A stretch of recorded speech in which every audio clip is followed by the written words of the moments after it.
Hello students, welcome to my channel. तो आज हम क्वेश्चन नंबर 2 से स्टार्ट करेंगे। ओके, चलिए। तो देखो, क्वेश्चन नंबर 2 से स्टार्ट मतलब आपका 2013 अप्रैल 2013 में ये क्वेश्चन आया था, वहां से मैंने लिया है पेपर में से। अब देखो, क्वेश्चन समझने की कोशिश करना। यहाँ पर आपको पहले इनिशियल फिजिबल सॉल्यूशन निकालना है, मतलब आपको एक स्टार्टिंग का सॉल्यूशन निकालना है। और वो कौन सी मेथड से निकालना है? वो निकालना है मैट्रिक्स मिनिमा मेथड, जिसको हम लीस्ट कॉस्ट मेथड भी बोलते हैं। ठीक है, अब हमारा पर्पस क्या होता है इस चैप्टर में? मैंने लास्ट टाइम पे मतलब आपको बताया भी हुआ है कि पर्पस क्या होता है कि खर्चा कम करवाना है। उस तरीके से गोडाउन से लेके मतलब अलग अलग गोडाउन से लेके अलग अलग शॉप पे आपको गुड्स भिजवाना है। अब हमारा यहाँ पर पर्पस जो था, उसके पहले अगर हम स्टार्ट करें, देखो यहाँ पर स्टार्ट कैसे करना चाहिए क्वेश्चन को। मैंने आपको बताया था कि पहले सप्लाई और डिमांड का टोटल करके मुझे बताओ,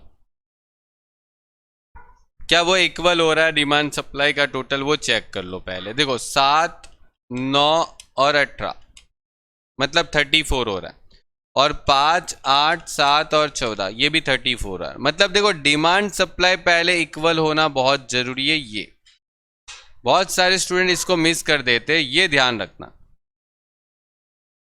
तो सबसे पहले आपको डिमांड सप्लाई देखना है कि डिमांड सप्लाई इक्वल हो गई तो इट इज़ ओके, सब कुछ काम बराबर चल रहा है। अब आपको यहाँ पर करना क्या है, वो मैट्रिक्स मिनिमा मेथड है। मतलब आप मिनिमम कॉस्ट से स्टार्ट करोगे। कहाँ से स्टार्ट करोगे? मिनिमम कॉस्ट से।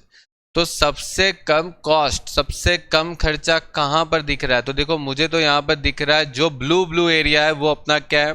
कॉस्ट। मतलब जो ब्लू में लिखा है वो अपना कॉस्ट है।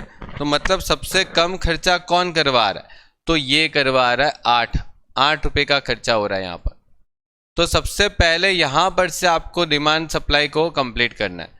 तो देखो, यहाँ पर आप देखोगे तो आपके पास 8 है और यहाँ पर 18 है।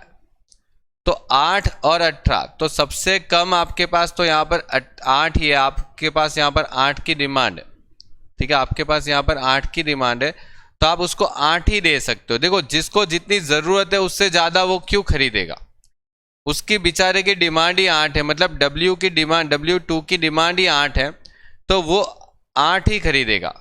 तो सप्लाई 18 है उसके पास, मतलब उसके पास 18 सप्लाई करने के लिए अवेलेबल चीजें हैं, जबकि उसमें से सिर्फ 8 ही सप्लाई करेगा। तो बाकी बच गए इसके पास स्टॉक में। अभी कितनी रह गया? इसके पास 10 का स्टॉक अभी भी रह गया।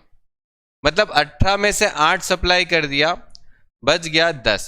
तो ये 8 की तो सप्लाई हो गई ना, बात खत्म हो गई। मतलब ये 8 वाला जो चीज है वो तो खत्म हो गया, मतलब इसका तो पूरा कामकाज खत्म हो गया। ठीक है, ये तो पूरा चला जाएगा, मतलब इसका काम हो गया, इसका काम हो गया।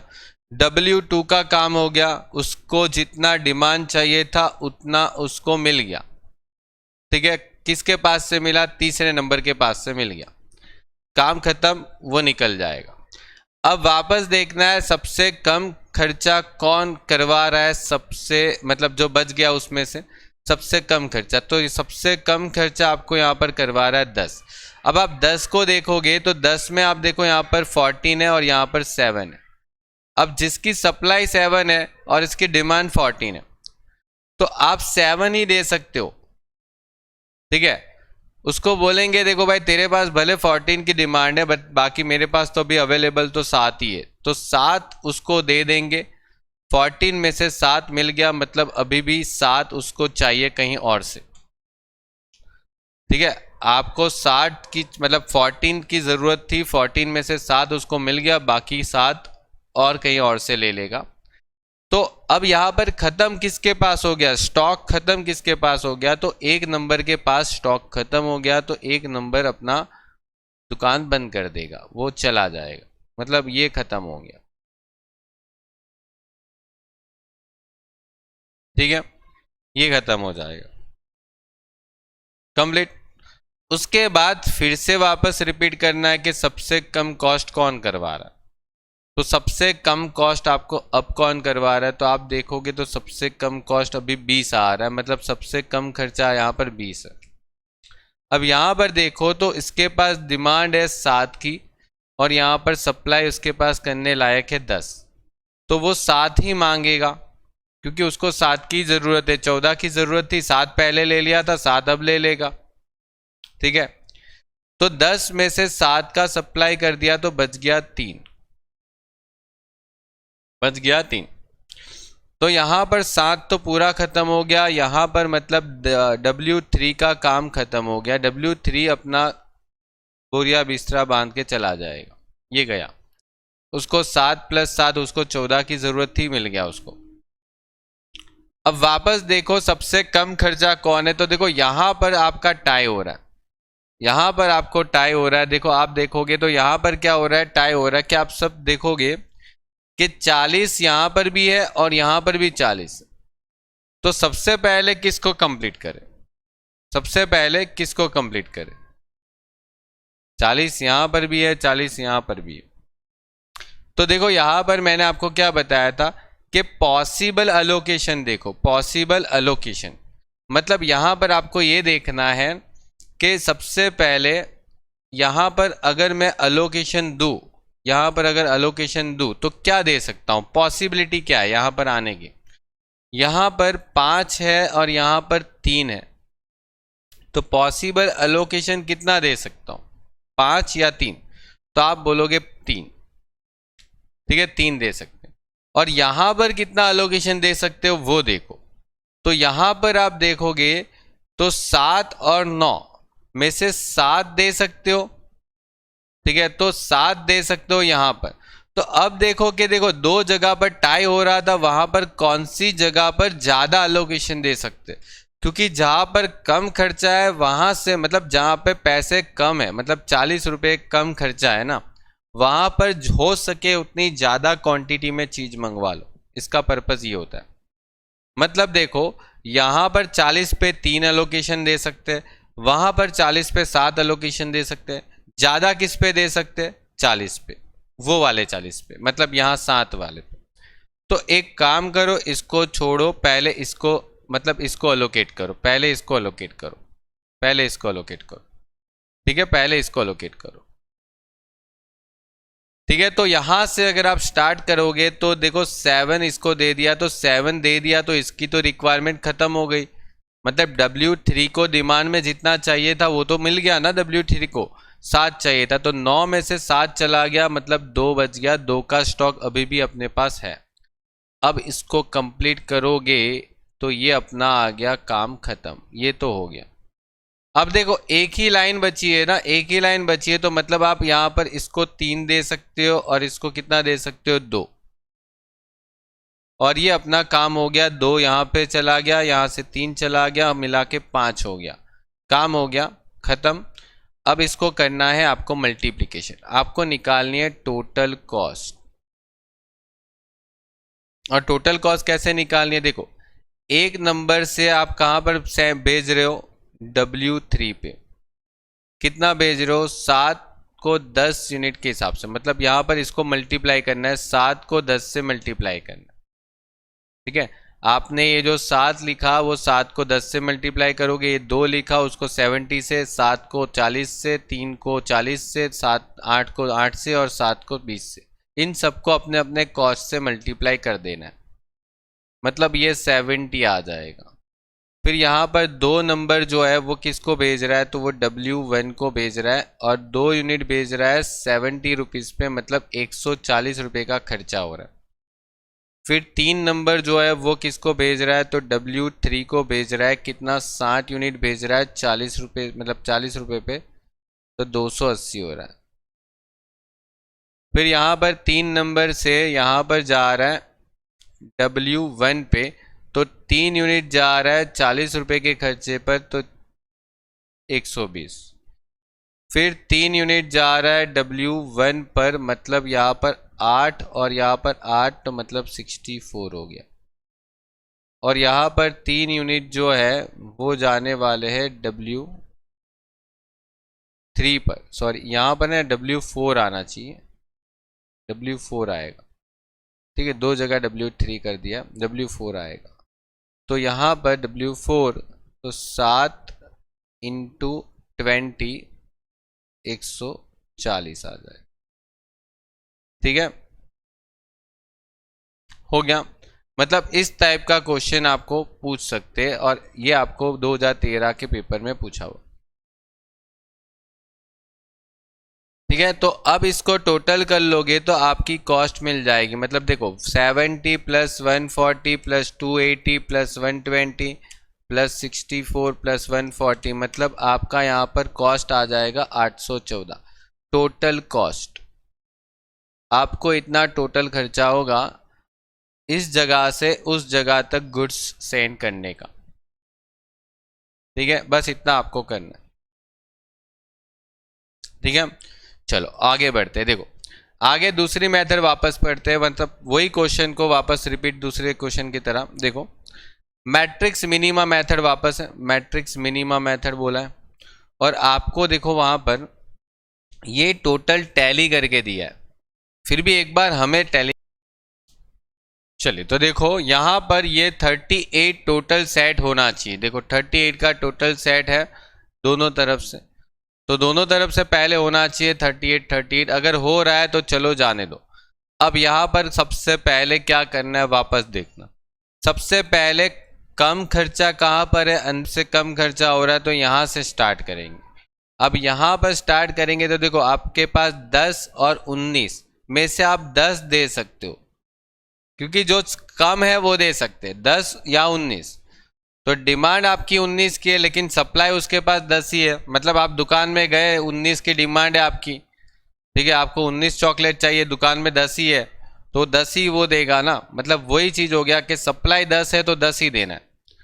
ठीक है, जो चीज़ कम है वो दोगे तो मतलब यहाँ पर और की मतलब बाकी की डिमांड बाकी रह जाएगी। ठीक है, बाकी डिमांड बाकी रह जाएगी, वो बाद में फिलफिल करेंगे, अभी इसको जाने दो।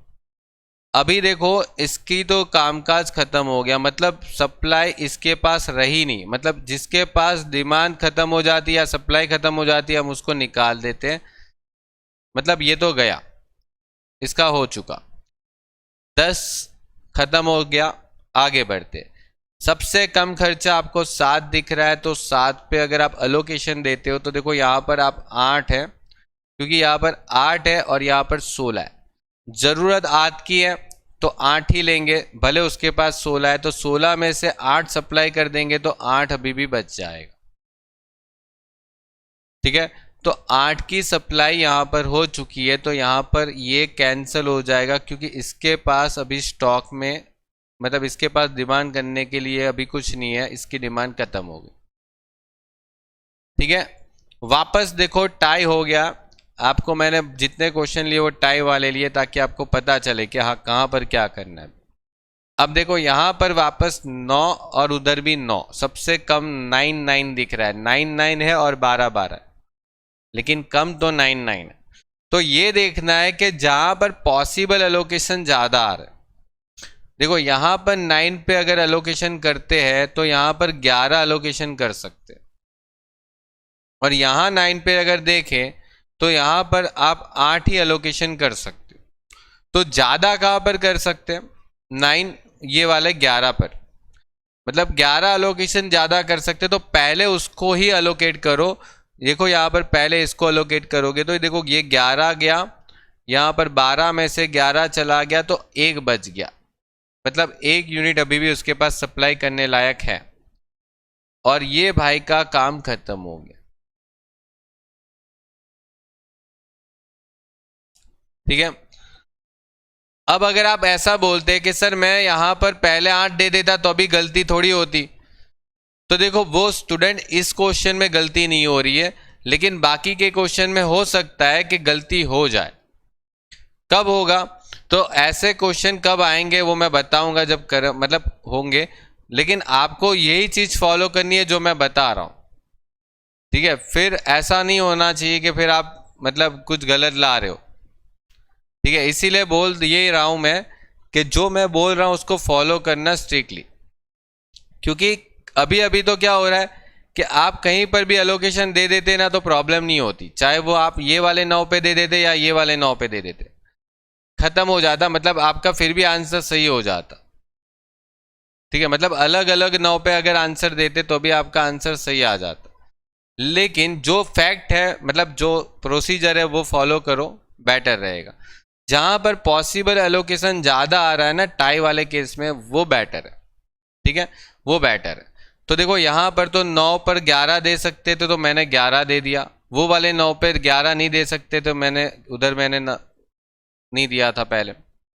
अब जो बच गया उसकी बात करें, अब तो देखो यहाँ पर 9 ही है तो अपने पास 9 पे अगर एलोकेशन दे दे तो यहाँ पर 8 दे सकते हैं क्योंकि इसके पास 8 है।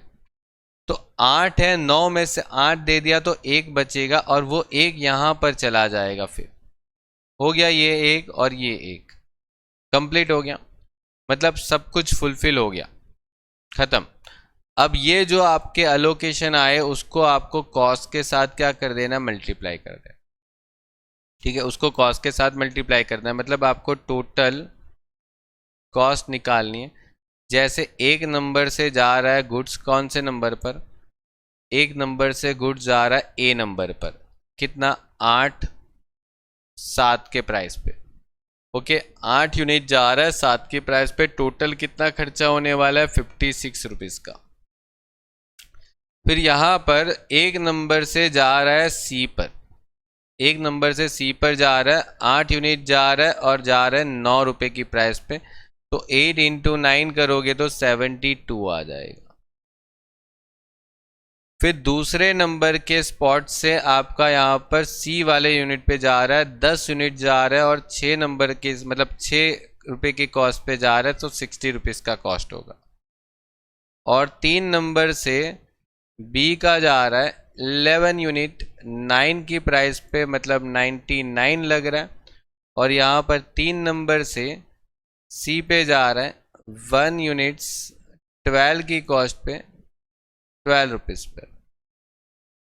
56 72 60 99 और 12 कितना आ रहा है आपका टोटल कॉस्ट, 299 आ रहा है। और ये आपका टोटल कॉस्ट आ गया। ये आपका इतने खर्चे में आपका जितने भी गुड्स है वो दुकान से मतलब गोडाउन से दुकान तक पहुंच जाएंगे।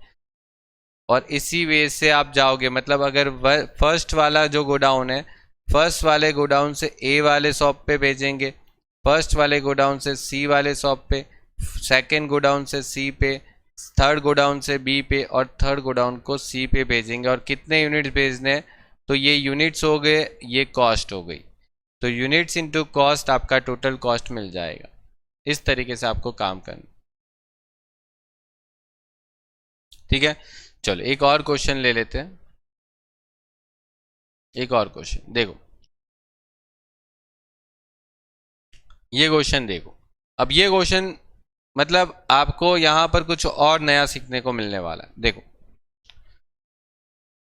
मैट्रिक्स मिनिमा मेथड, ठीक है, ये वही मेथड है अभी जो हमने करके आए वो, लेकिन यहां पर आप डिमांड और सप्लाई को पहले चेक करो। देखो चेक करो, 11 13 19, ये टोटल आप 43 हो रहा है। और यहां पर टोटल करो, देखो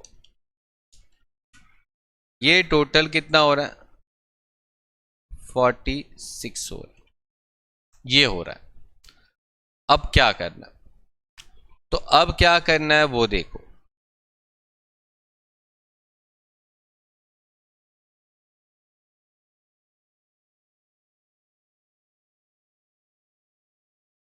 अब देखो कहां पर मतलब कहां पर कम कहां पर पड़ रहा है, मुझे ये बताओ कहां पर मतलब पैसा कहां पर कम पड़ रहा है, सप्लाई में कम पड़ रहा है। तो मुझे यहां पर क्या मतलब क्या बढ़ाना क्या चाहिए, मुझे यहां पर एक रो और बढ़ानी पड़ेगी। ठीक है, मुझे यहां पर एक रो और बढ़ानी पड़ेगी। इस तरीके से मुझे यहां पर एक रो बढ़ानी पड़ेगी। क्यों बढ़ानी पड़ेगी, क्यों, क्योंकि उसका रीज़न यही है कि यहाँ पर टोटल 43 हो रहा है और यहाँ पर टोटल 46 हो रहा है, तो मतलब यहाँ पर कुछ मिसिंग है, मतलब कुछ टैली नहीं हो रहा। मैंने बोला ना टोटल होना चाहिए दोनों तरफ इक्वल, तो यहाँ पर 46 का टोटल हो रहा है तो ऊपर से भी 46 का टोटल बनना चाहिए, लेकिन ऊपर से तो सिर्फ 43 का बन रहा है। तो यहाँ पर 3 का क्या हो रहा है, बैलेंस बच रहा है। अब 3 का मैंने बैलेंस लगा दिया, चलो वो तो मैंने रख दिया। तो मुझे ये बताओ कि यहाँ पर 4 नंबर में मुझे एक डमी रो लिखनी पड़ेगी, जिसको हम एक डमी रो बोलेंगे, लेकिन उसकी कॉस्ट क्या रहेगी? तो उसकी कॉस्ट रहेगी 0, सबकी 0, क्योंकि वो थोड़ी हम ला सकते, वो हमने अपने मर्जी से ऐड किया ये वाली लाइन को। क्यों ऐड किया? क्योंकि डिमांड सप्लाई इक्वल नहीं हो रही थी। जहां पर इक्वल नहीं हो रहा है, सप्लाई में इक्वल नहीं हो रहा है, तो सप्लाई में एक लाइन बढ़ा देंगे, और अगर डिमांड पे इक्वल नहीं होगा तो डिमांड में एक लाइन बढ़ा देंगे, और कुछ नहीं करना। ठीक है, वापस आपका फंडामेंटल वही है, मैट्रिक्स मिनिमा मेथड है, तो क्या करोगे? सबसे कम खर्चे पे स्टार्ट करोगे। अब यहां पर सबसे कम खर्चे पर स्टार्ट करोगे तो कौन सा खर्चा आप ध्यान में लोगे? मतलब सबसे कम तो 0 है, और कौन से वाले 0 पे दोगे, ये यहां पर प्रॉब्लम है। सबसे कम वाले 0 पर देना है, मतलब कौन से सबसे कम?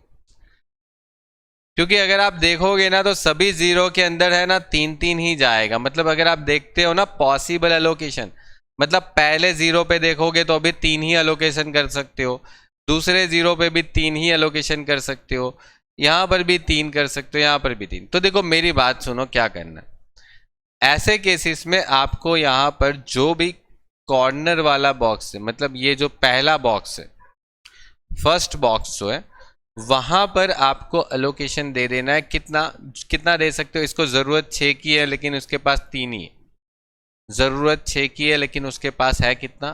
3 ही है, तो आप 3 दो दोगे। ठीक है, तो आप यहां पर अभी 3 का और पेंडिंग रहेगा, मतलब 6 में से 3 हो गया, 3 पेंडिंग, तो ये जो डमी रो है ना वो निकल जाएगी, ये वाली रो निकल जाएगी। समझ में आया ये चीज? ये ऐसे करना पर, मतलब कौन से वाले 0 पे आप एलोकेशन दोगे, तो ये वाले इस तरीके से काम करना, मतलब जो पहले वाला बॉक्स है वहां पर एलोकेशन दे दो। ठीक है, क्योंकि सब में सेम ही अमाउंट आ रहा है, मतलब सब में आप एलोकेशन देते हो देखते हो तो अभी सेम ही आने वाला, मतलब 3-3-3-3 ही जाने वाला सब। तो इस तरीके से पहले काम करना, अब आपको कोई प्रॉब्लम नहीं होगी। अब क्वेश्चन में आप क्या करोगे? कहीं से भी स्टार्ट कर सकते हो। जैसे सबसे कम कॉस्ट कहां पर है? सबसे कम कॉस्ट देखो, सबसे कम कॉस्ट आपको दिख रही है यहां पर 13 ही है ना, 13 है। तो 13 पर अलोकेशन देना है तो 11 दे सकते या 15, तो 11 ही दे सकते। तो 15 में से 11 तो कंप्लीट हो गया, मतलब बाकी बचा अभी 4 यूनिट कहीं और से मंगवा लेंगे। कौन कंप्लीट हो गया? तो 11 कंप्लीट हो गया, तो 11 कंप्लीट हो गया, तो 11 तो रो में था ना, तो रो कैंसिल कर देंगे। ठीक है, जो जिसमें था उसको कैंसिल कर दो। रो कंप्लीट होती थी तो रो कंप्लीट कर लो, जो कंप्लीट होता है उसको कैंसिल। रो कंप्लीट तो रो कैंसिल, कॉलम कंप्लीट तो कॉलम कैंसिल। ओके, अब सबसे कम कॉस्ट कहां पर नजर आ रही? तो 14। ओके, 14 पर आप कितना दे सकते हो? 13 या 12? मैं तो 12 ही दे सकता हूं, क्योंकि उसको जरूरत 12 की है, डिमांड उसकी 12। तो सप्लाई 13 थी, 13 में से 12 दे देगा तो एक बच गया ना, अभी भी वो किसी और को सप्लाई करेगा बाद में। यहां पर कौन कंप्लीट हो गया? सी। तो सी कंप्लीट हो गया तो सी चला जाएगा अपना बिजनेस बंद करके। ठीक है, ये चला जाएगा, सी हो गया, सी गया। अब जो बाकी बच गए उसमें देखो सबसे कम खर्चा कौन करवा रहा है? तो सबसे कम खर्चा करवा रहा है ये वाला 17। 17 पर देखो तो यहां पर 1 है, यहां पर 3 है, तो यहां पर हम 1 दे सकते हैं, 3 तो बिल्कुल नहीं दे सकते। तो 3 में से उसको अभी 1 मिला, 2 और कहीं और से ले लेगा, अभी बाकी है बाद में ले लेगा। कौन कंप्लीट हो गया? दूसरा नंबर, क्योंकि यहां पर से 1 था वो 1 खत्म हो गया, तो यहां पर इसके पास स्टॉक खत्म हो गया। जिसके पास स्टॉक खत्म हो गया वो अपनी दुकान बंद कर देगा, अपना गोडाउन बंद कर देगा। खत्म। जो बच गया उसमें अभी देखो तो जो बच गया उसमें अभी देखने की इतनी खास जरूरत नहीं पड़ती, क्योंकि एक ही लाइन बच गई, मतलब आप देखोगे तो एक ही रो बच गई। तो सीधा सीधा दे दो ना, जैसे कि सबसे कम कौन है, तो 13 है, तो चलो मैं सबसे कम पहले तो यहाँ पर 13, यहाँ से 27 से स्टार्ट करूँ, तो 27 पे 13 दे दिया, तो 13 चला गया। यहाँ 19 पे से 13 गया, तो मतलब अभी भी मेरे पास 6 बच गया। फिर सबसे कम मतलब अगर देखो तो 32 है, तो 2 हो गया, ठीक है, तो 2 चला गया, मतलब 6 में से अभी 2 और चला गया, तो बच गया 4, तो 4 यहाँ पर रह गया। मतलब लास्ट में एक लाइन बचती है तो आपको कोई कैंसलेशन की प्रॉब्लम नहीं आती, आप डायरेक्टली दे सकते हो। 2 जो बचा उसको दे दो, 13 जो बच गया था उसको दे दो, 4 जो बच गया था उसको दे दो, सबको मिला के 19 ही बचा था, मतलब टोटल 19 ही था। हो गया, मतलब इसका भी काम अपना खत्म हो गया, कंप्लीट हो गया, कंप्लीट इस तरीके से। अब यहां पर आपको क्या करना है, टोटल कॉस्ट फिर से, मतलब सबको अपनी अपनी कॉस्ट से मल्टीपल करते जाओ। जैसे ये वाली कॉस्ट है, इसको मल्टीपल करो, इसको मल्टीपल करो, सबको मल्टीपल करो अपनी कॉस्ट के साथ, और फिर अपना आंसर निकाल लो। ठीक है, चलो तो मैं यहाँ पर लिख देता हूँ टोटल कॉस्ट। क्या होने वाला है देखो, पहले नंबर से हम भेज रहे किसको, डी को, 13 यूनिट्स के, तो 143 जाएगा। ठीक है, फिर 2 नंबर से हम सेंड कर रहे ए यूनिट को, मतलब यहाँ पर एक यूनिट सेंड कर रहे हैं 17 रुपये पे, तो 17 रुपये का खर्चा।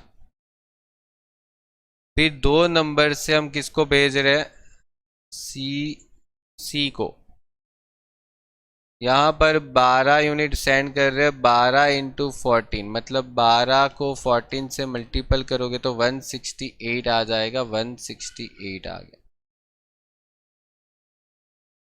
3 नंबर से किसको सेंड कर रहे, ए को भी भेज रहे, 3 नंबर से बी को भी भेज रहे, और 3 नंबर से डी को भी भेज रहे, मतलब तीनों 3 को भेज रहे। देखो यहाँ पर 2, 13 और 4, तो 2, 13, 4, 2, 13 और 4, उसकी कॉस्ट है 32, 27 और 41,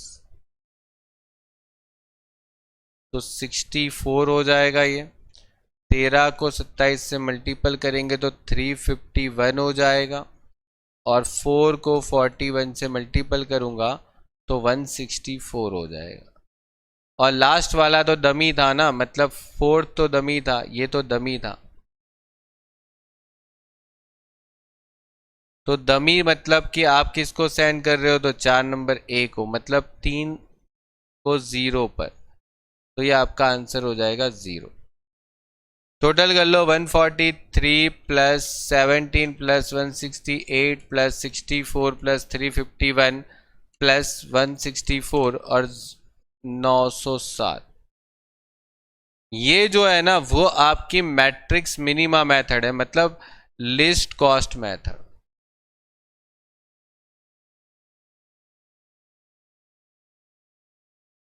ठीक है, अब इसको अगर हम और इम्प्रूव करके इसका सॉल्यूशन और बेटर बना सकते हैं, वो हम देखेंगे, अभी तो बहुत बाकी है। ठीक है, इसको अभी और इम्प्रूव कर सकते हैं, मतलब ये आंसर आया, क्या इस आंसर से भी कम आंसर पॉसिबल है क्या, मतलब ये जो आंसर आया ना, इस आंसर से भी और भी कम, मतलब ये तो एक आंसर आया वो कम आंसर है, लेकिन इससे भी कम और आंसर पॉसिबल है क्या क्वेश्चन के अंदर, वो भी अभी ढूंढना बाकी है। अभी तो आपको सिर्फ इनिशियल सॉल्यूशन करवाया, इनिशियल, मैंने स्टार्टिंग का जो सॉल्यूशन होता है वो मैं सिखा रहा हूं अभी। इनिशियल फिजिबल सॉल्यूशन, स्टार्टिंग का सॉल्यूशन, जो एक इनिशियल सॉल्यूशन होता है, इसको इनिशियल सॉल्यूशन बोलते हैं, कि एक स्टार्टिंग का सॉल्यूशन बताओ पहले, फिर इसको इंप्रूव करेंगे हम मॉडिफाई मेथड से। लेकिन अभी तो सिर्फ एक इनिशियल सॉल्यूशन निकालते हैं। बहुत बार तो एग्जाम में ये इनिशियल सॉल्यूशन ही पूछ लेते कि इनिशियल सॉल्यूशन इस मेथड से बता के छोड़ दो बस। ठीक है,